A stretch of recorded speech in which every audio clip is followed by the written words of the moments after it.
Hello viewers, I am Vishnu Lokbihari Srivastava. Today I am going to deliver a lecture on the influence of Kathopanishad's hymn Chhurashya dhara on eminent British novelist Somerset Maugham's novel The Rage's Age. Actually, if we throw a cursory glance over the novel, The Rage's Age, we will come to the conclusion that Somerset Maugham was deeply influenced by the Indian approach to life, the Vedantic approach to life, by the Vedantic ideology, in which emphasis has been laid more on spiritual advancement. Actually, Somerset Maugham has expressed his growing displeasure or his great displeasure over the growing craving of the Western world for material advancement, which has finally led them to their graves. He is of the opinion that material advancement is not perfect in itself. It might help man achieve perfection in life. It has got its own limitations, but the modern man, in order to make advancement, material advancement, in order to enjoy more pleasure, in order to get more pleasure, has just completely submitted himself to the material advancement, and that has led them to his chaos or dilemma. And it is called modern dilemma. Well, actually, modern dilemma is loss of communication and lack of communication and loss of faith. People have become an island, although they are completely alienated from the mainstream of society. Although he's just surrounded by the crowd, but still in the crowd he is all alone. He is completely alienated. He is like an island, and he's all alone. And that has become the outcome of his material advancement. And actually, novelists of the period, particularly the novelists of the second after the World Wars, first and second, they are more concerned. They have shown from their very naked eyes the ravages which are created by the world wars, and these ravages had made them realize that material advancement will not help man achieve perfection. There must be an association, there must be a synthesis between mind and heart, feeling and emotion and intellect, and spiritualism and materialism. And the modern man has completely alienated himself, has completely ignored his spiritual values in life, and that has led him to his grave, that has led him to the grave. So in order to achieve perfection in life, there must be a synthesis between spirituality and materialism. That message the novelists of this period, of the post-war period, have repeatedly, time and again communicated through their novel. Be it Somerset Maugham or Herman Hesse, who has written on Buddha, the German novelist, or the American novelist Herman Melville, who wrote Moby Dick on the Great Fish. Or there is a striking similarity between Herman Melville's Moby Dick and the Matsya incarnation of Lord Buddha in Hindu mythology. So, and even Chris Isherwood, the English novelist, and Somerset Maugham. So they are Robert Frost, an American poet, and T.S. Eliot, the greatest Indo-American poet, who wrote The Westland, and he was also influenced by another Upanishad, that is Brihadaranyaka Upanishad, and he concluded his Nobel Prize-winning book, The Westland, with the hymn of the Brihadaranyaka Upanishad, Datta Dayak Bham Damayat Shanti Shanti Shanti. Actually, after the completion of the Devashu Sangram, the gods and the demons and the men, they went to Prajapati to seek his blessings, and Prajapati who uttered the word "the," which was variously interpreted by these three. The demon took his Damayat. It means that they have to just try for celibacy, or to remove all the evil ideas which are contained in their in their personal self.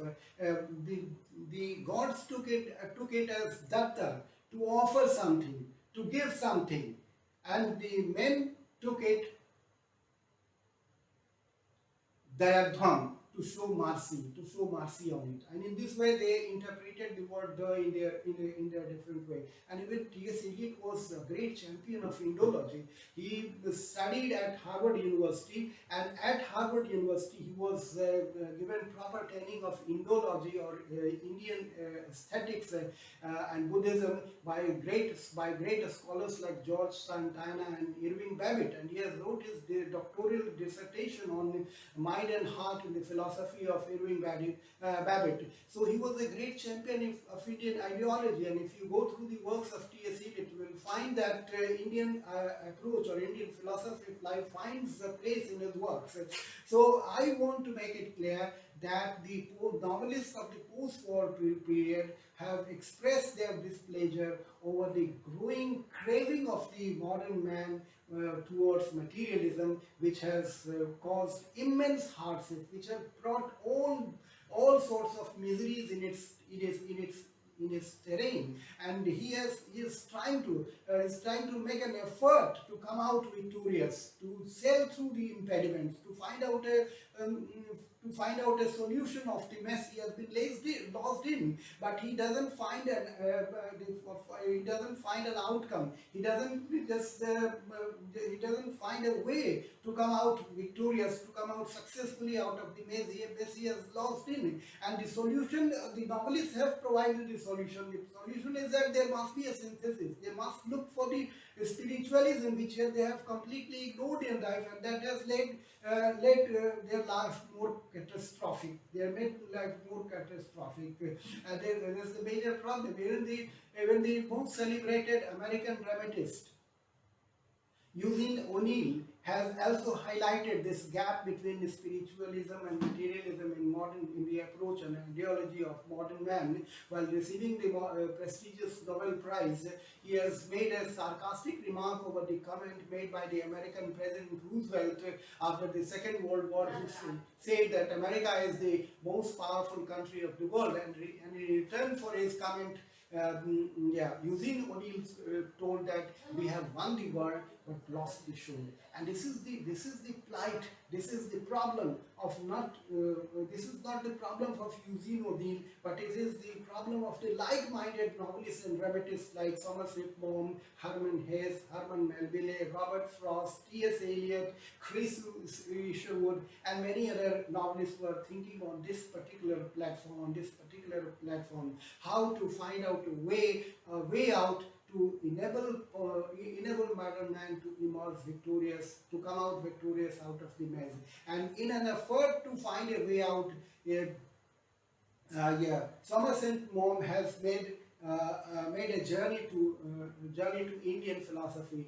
And the novel Rajor was published in the year 1944, and prior to the publication of the novel, he paid a visit to India in 1931 in the hermitage of Mahasi Raman at Chennai, and he spent several days there. He stayed there for several days and studied in the company of Mahasi Raman various aspects pertaining to the philosophy of Vedanta. And after going through the philosophy of Vedanta, or particularly the Upanishad, he was very much influenced by the hymn of the Kathopanishad that Uttishta Jagrat Prapya Varanni Bodhat Chhurashya dhara nisita Chhurashya dhara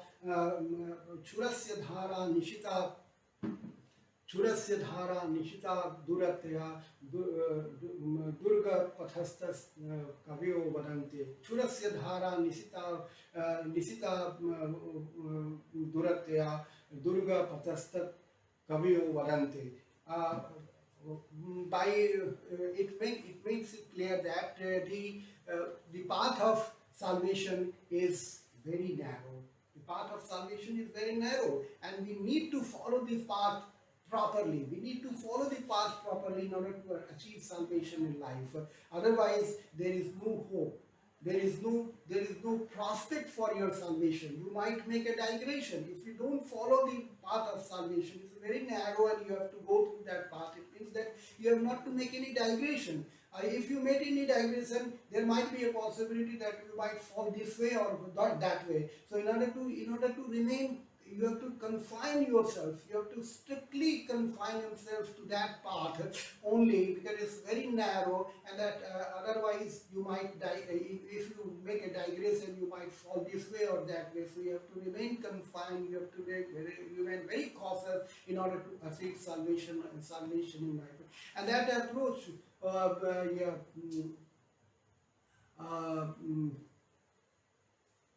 Somerset Maugham was deeply influenced. And the story goes in a way that the hero of the novel is a fighter pilot, and he had just studied. He has just watched the entire war. The story revolves around the First World War, and he has studied the incidents, the death, the casualty which occurred during the World War, and he has studied all those incidents from a very close distance, and he was deeply affected. He was completely disturbed. He lost his mental balance, mental equilibrium, and he was just completely disturbed. He has lost his perfect balance, and he was just moving hither and thither. In order to retain peace, he has lost his peace. He has lost his mental balance, and he is just trying to regain his equilibrium, mental equilibrium. He is trying to regain his mental peace, which is no longer available in material approach to life. He tried to make an effort to find peace while taking recourse to material advancement, but he didn't find peace there. He didn't find mental equilibrium there, and he just made a digression, and he went to India in order to regain the mental equilibrium. And in the hermitage of Maharishi Ashram, he got that equilibrium, mental equilibrium that he was looking for, the peace he was looking for. He got there while studying the philosophy of Vedanta, or particularly the hymns of Kathopanishad, that the path of salvation is very, very narrow, and we have to be very cautious while moving towards that path of salvation. It can be achieved when one is confined, when it's strictly confined to that particular path, not moving this way or not moving that way. He has to submit himself. It means that you have to submit your personality to the authority of the Absolute. You have to submit your personality to the authority of the absolute, and this is the only way to achieve salvation in life. The material advancement will no longer provide any solution to the problem we are lost in. The only solution is there in the hymns of Kathopanishad, and here he found plenty of pleasure, a sort of salvation which he was looking for, and that he has tried to narrate through his novel. That's all. Thank you.